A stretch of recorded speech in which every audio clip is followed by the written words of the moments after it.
नमस्कार दोस्तों। अमेरिका के राष्ट्रपति डोनाल्ड ट्रंप को ये लगा था कि वो मिसाइल का बटन दबाएंगे और यहाँ पर ईरान तुरंत चंद मिनटों में ख़त्म हो जाएगा।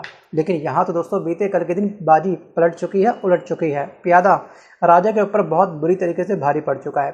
राजा के जो तांडव किया है इसकी छाती पर चढ़ के ईरान ने, वो बीते कल के दिन पूरे वैश्विक स्तर पर जग जाहिर हो चुका है। सीज फायर के बाद भी ईरान के जज्बात थमे नहीं, हथियार उसने रखे नहीं और इस बार हमला किया है उसने लीगल तरीके से। ईरान ने जो दांत खट्टे किए हैं ट्रंप के, वो करे हैं कानूनी पेच खेल करके, क्योंकि ईरान की संसद ने अमेरिका और इजराइल पर ऐसा परमाणु पंच मारा है, ऐसा परमाणु पंच मारा है कि व्हाइट हाउस की दीवारें बुरी तरीके से हिल गई हैं। और उसके बाद जो ट्रंप का जो एक बहुत बड़ा सपना था, ये जो माला लेकर के हाथ में बैठे हुए थे कि मैं माला जाप करूंगा, वर्ल्ड पर अपना डंका बजाऊंगा, महिमा मंडल करूंगा कि वॉर मैंने रुकवा दी, वॉर मैंने रुकवा दी, वॉर मैंने किया। ईरान इजराइल के बीच में जंग किसने रुकवाई है? ट्रंप ने। इंडिया पाकिस्तान के बीच में जंग किसने रुकवाई है? ट्रंप ने। दुनिया में जो भी अच्छा होता है ना, वो सब ट्रंप करता है। इसको लाइमलाइट में आने का बहुत तगड़ा कह सकते हैं कि बहुत बड़ा वायरस इसके अंदर घर कर चुका है। अब यहाँ पर संसद ने क्या बोला? ईरान की संसद ने बीते कल के दिन पास किया है एक ऐसा विधेयक जिसके बाद में IAEA के हाथों में हथकड़ी लग चुकी है और पैरों में जंजीरें इसकी तैनात हो चुकी है। यानी कि इंटरनेशनल एटॉमिक एनर्जी एजेंसी को अब ईरान में काम करने के लिए परमिशन लेनी होगी। अब बिना इजाज़त ये जो एजेंसी है ये ईरान के अंदर नहीं आ सकती। अगर आती है अंदर तो उसको घुसपैठ मानी जाएगी। ये वही एजेंसी है जिसकी रिपोर्ट के आधार पर इजराइल ने यह दावा किया था कि ईरान के पास में 118 किलोग्राम हाईली एनरिचमेंट यूरेनियम मौजूद है, जो एक परमाणु बम के लिए इनफ होता है। और इजराइल की यही रिपोर्ट बनी बहुत बड़ी मंत्रा। जैसे रामायण का जन्म कैसे हुआ, आपको पता होगा कि मंत्रा ना कैकेयी के कान भरती, ना कैकेयी अपने हस्बैंड के पास में जाती है, भाई श्री राम को 14 वर्ष का वनवास दो। जो ये कहानी पूरी की पूरी तरह से गढ़ी गई थी, है ना। उसके बाद ही क्या हुई? रामायण हुई और रावण का वध हुआ, वगैरह वगैरह वगैरह। तो इस ईरान और इजराइल के बीच में मंत्रा का काम किया था इसी IAEA की रिपोर्ट ने। इसने क्या बोला था? 7 जून को इसने रिपोर्ट पब्लिश करी इस एजेंसी ने, अंतर्राष्ट्रीय परमाणु ऊर्जा एजेंसी ने। इस रिपोर्ट में साफ साफ ये कहा गया था कि ईरान के पास में 121.6 किलोग्राम शुद्ध यूरेनियम इसके पास में मौजूद है। और परमाणु हथियार बनाने के लिए, एक परमाणु हथियार बनाने के लिए 25 किलोग्राम से भी कम की आवश्यकता होती है। अब इन इजराइल को, अमेरिका को यही डर लगा कि अगर इसने गलती से भी बैकएंड में हमारे पीठ पीछे परमाणु हथियार तैयार कर लिया तो इसका सबसे बड़ा इस्तेमाल ये करेगा इजराइल के ऊपर। बस इजराइल ने तुरंत 9 जून को क्या करा? 9 जून 2025 को इजराइल ने जो ईरान का जो फोर्डो न्यूक्लियर प्लांट है उस पर बॉम्बार्डिंग शुरू कर दी, मिसाइल दागनी शुरू कर दी, एयर स्ट्राइक इसके ऊपर कर दी। मेरा कहने का अर्थ ये है। और उसके ठीक नेक्स्ट डे ईरान भड़क गया, भाई इसने मेरी, मतलब कि जो मेरी बैकबोन है मेरे देश की, उस पर इसने हमला कैसे कर दिया। ठीक 10 जून को ईरान ने जवाब में हाइफा बंदरगाह और तेल अवीव एयरबेस पर हमला किया। लेकिन आज की तारीख में खुद की सरकार के पास, इसके पास में, ट्रंप के पास में कोई सबूत नहीं है। उन्होंने ईरान के न्यूक्लियर हथियार खत्म कर दिए, इस बात को तो ये बोल रहा है, लेकिन प्रूफ कहाँ पे था? जो सैटेलाइट इमेज निकल के सामने आई है ना, जो अमेरिका ने ईरान के ऊपर हमला किया, तो ज़्यादा नुकसान ईरान को हुआ नहीं है इसमें बिल्कुल भी।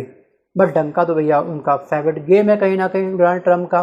करेंगे इतना, गिनवाएंगे बहुत सारा कि मैंने ये करा वो करा। मतलब कि बीते कल के दिन ईरान ने खुद को सिक्योर करने के लिए हम कह सकते हैं कि IAEA पर शिकंजा कस दिया है। अब ये एजेंसी डायरेक्ट इस कंट्री के अंदर इंटरफेयर नहीं कर सकती है। आपको जो रिपोर्ट तैयार करनी है करो, आपको जिसे भड़काना है भड़काओ। आपको मंत्रा का सीज़न 2 लॉन्च करना है पूरे वर्ल्ड के अंदर, किसी और देश को भड़काना है अपनी रिपोर्ट के माध्यम से। अगर आपने लास्ट टाइम ये बोला था कि हमारे पास में 121.6 किलोग्राम शुद्ध यूरेनियम है, इसके द्वारा हम लोग परमाणु हथियार बना सकते हो, आप चाहो तो इसकी संख्या को 1,21,000 भी कर सकते हो, कोई दिक्कत नहीं है। आपकी रिपोर्ट से हमें कद्दू फर्क नहीं पड़ता। दोस्तों यहाँ पर ट्रंप ने जो बम्बार्डिंग करी थी ईरान के ऊपर, उसके बाद ट्रंप ने ये दावा किया था कि हमने ईरान के न्यूक्लियर ठिकाने तबाह कर दिए हैं। और जिस ठिकाने पर ये यूरेनियम संवर्धन था एक बहुत बड़ी मात्रा में, वो इसका ठिकाना ज़मीन से कम 300 से 500 मीटर नीचे है। आप कल्पना करके देखिएगा, इतना नीचे। और जो बम्बार्डिंग हुई थी वो ऊपर की तरफ हुई थी। तो मतलब कि अमेरिका की बम्बार्डिंग से कुछ खास फर्क नहीं पड़ा है। न्यूयॉर्क टाइम्स और CNN की रिपोर्ट ये कहती है कुछ खास नहीं हुआ इसके हमले के बाद में। ये फालतू में अपना डंका बजाया जा रहा है। मतलब कि ट्रम्प को ना बस केवल महिमामंडल करना है अपना कि मैंने उसको तबाह कर दिया, बट ऐसा कुछ खास हुआ नहीं है। थोड़ा चने बातें करने वाला हिसाब है कि खाली जो घड़ा होता है ना वो बस्ता काफ़ी अच्छा है, तो वही इसका हिसाब है। एक्चुअली अमेरिकी रक्षा मंत्रालय यानी कि जो पेंटागन है और जो आपका डिफेंस इंटेलिजेंस एजेंसी है दोस्तों, जिसको हम बोलते हैं DIA, इसने ये आकलन किया है कि ईरान का यूरेनियम प्रोग्राम बस इस हमले के बाद में हम कह सकते हैं कुछ महीने पीछे रह गया है, अभी ख़त्म नहीं हुआ है। चलिए अब पीछे मान लीजिए कितने महीने, इसने बोला कुछ महीने।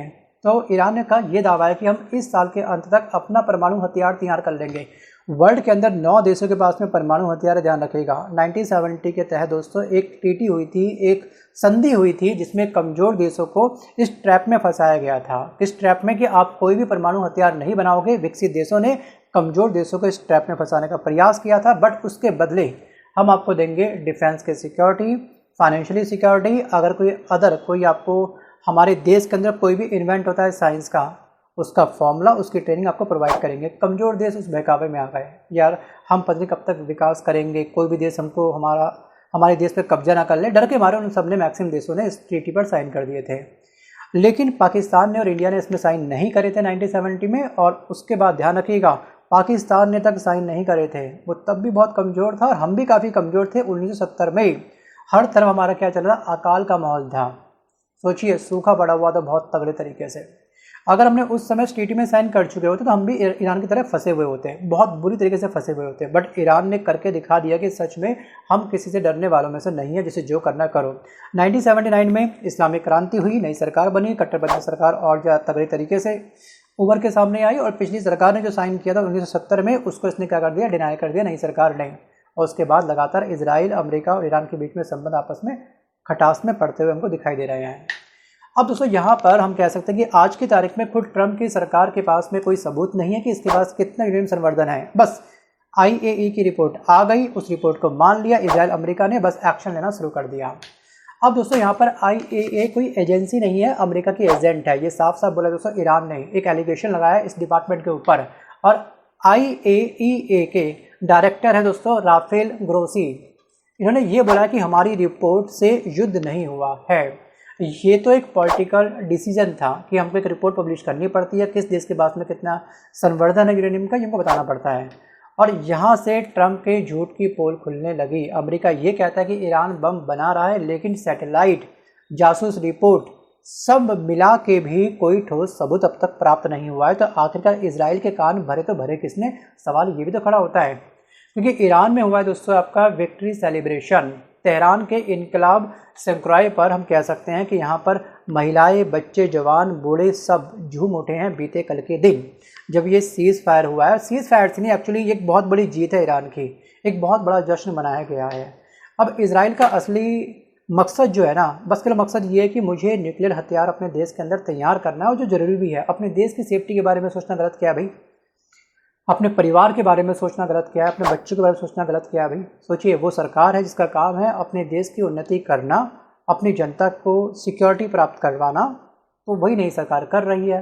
मैं मानता हूँ कि तरीका थोड़ा सा गलत है। अच्छा आप मुझे कमेंट कर बताएंगे क्या पूरे वर्ल्ड के अंदर पे जिस देश के पास ये परमाणु हथियार है, क्या वो अब खत्म कर देना चाहिए? किसी भी देश को अधिकार दो ही मत ना परमाणु हथियार का। एक होड़ सी लगी जा रही है, कंपटीशन हुआ जा रहा है। सोचिए बहुत मोटा पैसा किसी देश का इसमें खर्च होता है परमाणु हथियार तैयार करने में। उस पैसे को आप लोग देश के विकास में खर्च कर लो, महंगाई कम कर दो, उस पैसे से सस्ते दाम में सामान बेचना शुरू कर दो। ये महंगाई बढ़ रही है इसके पीछे ये भी है कि हथियारों का कंपटीशन चल रहा है। 5 सबसे बड़े कारोबारी देश कौन से हथियारों के, उसका नाम आप मुझे कमेंट करिएगा। और 5 सबसे बड़े अधिक हथियार खरीदने वाले देश कौन से हैं, मतलब कि बायर और सेलर, कमेंट मुझे पक्का करिएगा उन 5 देशों के नाम। और उसका राइट आंसर का स्क्रीनशॉट आपके सामने ये रहा। मैं कई बार पिछले वीडियो में डिस्कस कर चुका हूँ ये सब तमाम बातें। अब दोस्तों अमेरिका पहले भी इराक, अफगानिस्तान, लीबिया जैसे देशों में यही कर चुका है। बस हल्का सा एलिगेशन लगा दिया इसके ऊपर, उसके साथ युद्ध करना इसने स्टार्ट कर दिया है। अब मैं साफ करूं तो इजराइल का जो असली मकसद था भाई, ईरान का मकसद था खुद को सिक्योर करना, परमाणु हथियार तैयार करना, संवर्धन तैयार करना। बाकी उसकी हेल्प में चीन भी उसके साथ में है, रूस भी उसके साथ में है। बट जो इजराइल का मेन मोटो था वो ये था कि इसके यूरेनियम संवर्धन को समाप्त करना, ये तो इजराइल का मोटो था ही। और साथ में जो असली गेम था वो था यहाँ का रिजीम चेंज करना, यानी कि सत्ता परिवर्तन करना। 1979 से जब से कट्टरपंथी सरकार यहाँ पे बनी है, एक इस्लामिक सरकार यहाँ पे बनी है, तब से इसने दूभर कर रखा है, जीना दूभर कर रखा है अमेरिका का भी और कह सकते हैं इजराइल का भी। बस यही वो करना चाहते थे कि भैया उनको मौका मिल गया है, रिपोर्ट पब्लिक डोमेन में आ चुकी है, हल्का सा धब्बा इसके ऊपर लगा हुआ है कि हाँ ये संवर्धन कर रहा है, तो क्यों ना भैया गर्म लोहे पर हथौड़ा मार ही दें। यही सोचा इजराइल ने, तुरंत अपने मिसाइल को इंस्ट्रक्शन दी और बम्बार्डिंग ईरान के अंदर शुरू कर दी। तब से अब तक क्या हुआ वो तमाम बातें आपको अच्छे से मालूम होंगी। दोस्तों कहते हैं ना कि मथुरा में रहना है तो राधे राधे कहना है ना। तो वैसे ही शायद अब पूरे वर्ल्ड के अंदर अपना दबदबा अगर बनाना है तो परमाणु हथियार आपको कहना है और रखना भी है एक बहुत बड़ी संख्या के अंदर, क्योंकि ये माना जाता है कि वर्ल्ड में जिस देश के पास में सबसे अधिक परमाणु हथियार है वो उतना अधिक शक्तिशाली है। भले ही उसके देश की जनता की हालत काफ़ी खस्ता पड़ी हो, वहाँ की जनता को भले ही पानी ना मिल रहा हो, खाने के लिए 2 वक्त की रोटी ना मिल रही हो, बस परमाणु हथियार काफ़ी अधिक होने चाहिए। मैं बात कर रहा हूँ सिर्फ पाकिस्तान के बारे में। सोचिए पाकिस्तान की हालत कितनी खस्ता है, कर्ज की रकम पे वो चल रहा है, लेकिन इसके पास भी बहुत बड़ी मात्रा में क्या है, परमाणु हथियार है। और हमारे भारत ने भी अब परमाणु हथियार की संख्या को बढ़ा दिया है और ये हमारी आवश्यकता भी है। क्यों? क्योंकि हम लोग हर तरफ इस समय दुश्मन से घिरे हुए हैं। एक तरफ पाकिस्तान, एक तरफ चीन भी है। चीन को भी हम लोग दुश्मन की उसमें कंसीडर कर सकते हैं इस लिस्ट के अंदर। क्यों? आपको याद होगा कि कोविड जिस समय लगा हुआ था, मतलब लॉकडाउन हर तरफ जिस समय छा रखा था, हमारे पूरे भारत में लॉकडाउन लगा हुआ था, उस समय इसी चीन ने हमारे पीठ पीछे खंजर घोंपा था। मैं बात कर रहा हूँ गलवान घाटी के बारे में, वो घटना आपको याद होगी। मतलब कि दुनिया को सॉरी बोलने की जगह इसके वुहान शहर की जो लैब थी वहाँ से ये वायरस रिलीज़ हुआ था, इसकी वजह से पूरे वर्ल्ड के अंदर मौत का तांडव मच गया। इतनी बड़ी संख्या में लोग मारे गए थे, इसको कोई भी फ़र्क नहीं पड़ा। ये हमारी उस घाटी पर हमला करके बैठ चुका था। और वैसे भी हमारा जो बाज़ार दोस्तों मेड इन चाइना से फटा हुआ है ना, हमारी जो निर्भरता है इसके ऊपर वो हमें कम करनी पड़ेगी, क्योंकि चाइना ना हमारी लिए एक सहारा नहीं, हमारे बैसाखी बनते जा चुका है। हम केवल कौन से उसमें हमारा इनिशिएट है कि डिलीवरी कैसे हम टाइम पर पहुंचाएं। पहले आधा घंटा था, उसको 15 मिनट कर दिया, फिर उसको 10 मिनट कर दिया। बस ये हमारा केवल ये हमारी ग्रोथ है कहीं ना कहीं। बाकी ठीक है, और भी क्षेत्रों में हमने ग्रोथ करी है, ऐसी बात नहीं है, क्योंकि हम लोग इतनी बड़ी अर्थव्यवस्था बनने जा रहे हैं तो उसके पीछे कुछ तो लॉजिक होगा ही। चलिए मैं आता हूँ वापस टॉपिक की तरफ। अब ईरान दोस्तों ये समझ चुका है फाइनली कि अगर वर्ल्ड के अंदर जिंदा रहना है तो न्यूक्लियर ताकत जरूरी है। और अगर ऐसा हुआ, अगर ईरान ने न्यूक्लियर पावर अपनी तैयार कर ली, परमाणु हथियार अपना तैयार कर लिया, तो मिडल ईस्ट का जो पावर बैलेंस है वो पूरी तरीके से बदल जाएगा। और सबसे बड़ा खतरा होगा इजराइल को, सबसे बड़ा खतरा होगा इस समय अमेरिका को। वो ये नहीं चाहते कि ये बनाए। अब यहाँ पे दोस्तों क्या ईरान ने अमेरिका और इजराइल को सिर्फ बम से नहीं बल्कि बुद्धि से भी मात दी है। बीते कल के दिन ये एक्शन लेकर के IAEA जो एजेंसी है, अब ये हमारे देश के अंदर एंटर नहीं करेगी, इसको पहले हमारी परमिशन लेनी पड़ेगी। और क्या ये सिर्फ युद्ध सिर्फ यूरेनियम ख़त्म करने के लिए था, या फिर असल में रिजीम चेंज का एक बहुत बड़ा मिशन था जो चलाया गया था इजराइल के द्वारा और डोनाल्ड ट्रंप के द्वारा? क्या सच में दोनों के दांत खट्टे कर दिए हैं अकेले ईरान ने? आपको क्या लगता है, या फिर आपका क्या मानना है, मुझे कमेंट करके जरूर बताइएगा। सो गाइस आज के इस वीडियो में बस कर इतना है। मिलता हूँ जल्दी नए वीडियो के साथ, तब तक के लिए धन्यवाद।